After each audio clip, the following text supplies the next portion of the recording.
The paper of the day is The Evolution of Operating Systems. The author looks back on the half century of operating systems and selects his favorite papers on classic operating systems. These papers span the entire history of the field from the batch processing systems of the 1950s to the distributed systems of the 1990s. Each paper describes an operating system that combines significant ideas in an elegant way. Most of them were written by pioneers who had visions and the drive to make them work. The author summarizes each paper and concludes that operating systems are based on a surprisingly small number of ideas of permanent interest. Each paper describes an operating system that combines significant ideas in an elegant way. He picked mostly papers written by the pioneers who had the visions and the drive to make them work. He also included a few elegant systems that broke no new ground but convincingly demonstrated the best ideas known at the time. He would have preferred short papers that were truly a pleasure to read. However, as Peter Medawar truthfully has said, most scientists do not know how to write. In some cases, he had to settle for papers in which clarity has been achieved and the style, if not graceful, is at least not raw and angular. Here are some of the classic operating system phases. The evolution of operating system went through 7 major phases as seen from the table. 6 of them significantly changed the ways in which users accessed computers through the open shop, batch processing, multiprogramming, time sharing, personal computing, and distributed systems. In the 7th phase of the foundations of concurrent programming were developed and demonstrated in the model operating systems. So in terms of the major phases, we have OpenShop. The operating systems are IBM 701 OpenShop, which was released in 1954. Then we have batch processing. The OS is PKS system, released in 1961. Multiprogramming, we have Atlas, B5000 system, Exec2 system, Ecton system. Time sharing, we have CTSS, Multics file system, Titan file system, Unix. Concurrent programming, we have D system, RC4000 system, Venus system, BOS2 system, Solar system, Solar program text. Personal computing, we have OS6, Alto system, Pilot system, Star user interface. Then in distributed systems, we have WFS file server, Unix United, RPC, Unix United Systems, and Amoeba system. So here are the major phases and technical innovations corresponding to them. So the idea of operating system was born in OpenShop. Batch processing phase, the technical innovations were tape batching, first in, first out scheduling. Multiprogramming, the technical innovations were processor multiplexing, indivisible operations, demand paging, input-output spooling, priority scheduling, remote job entry.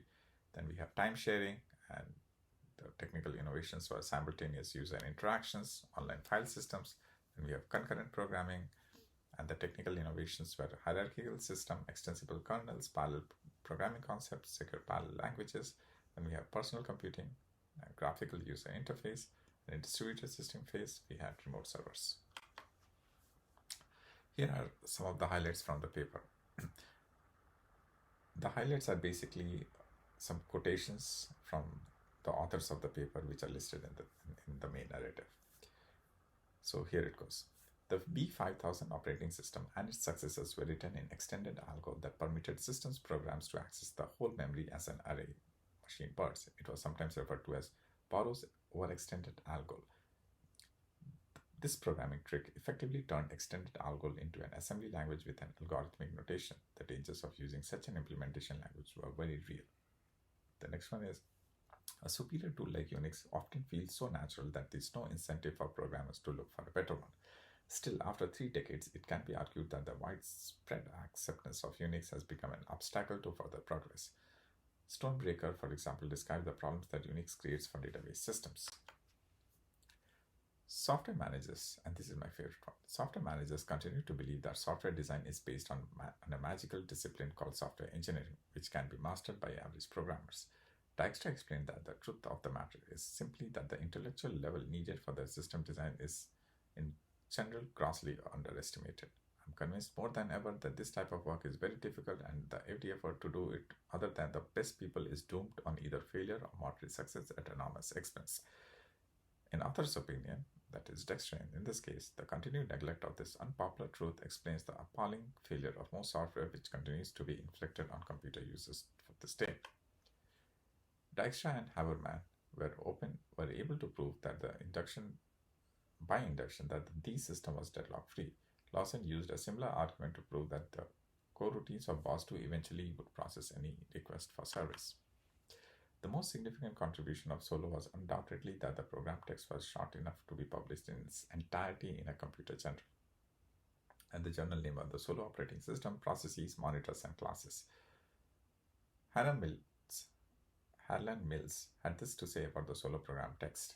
Here, an entire operating system is visible with every line of program open to scrutiny. There is no hidden mystery, and after studying such extensive examples, the reader feels that he could tackle similar jobs and he could change the system at will. Never before have we seen operating system in such detail and in a manner so amenable to modification. 20 years later, the designers of Java language resurrected the idea of platform-independent parallel programming. Unfortunately, they replaced the secure monitor concept of concurrent Pascal with inferior insecure ideas. Remote procedure calls were proposed as a programming style by James White and as a programming language concept by me. When I say me, it means Prince Hansen.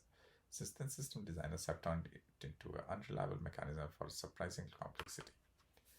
By adding another software layer on top of the Unix kernel, the University of Newcastle was able to make 5 PDP-learned computers act like single Unix system called Unix United.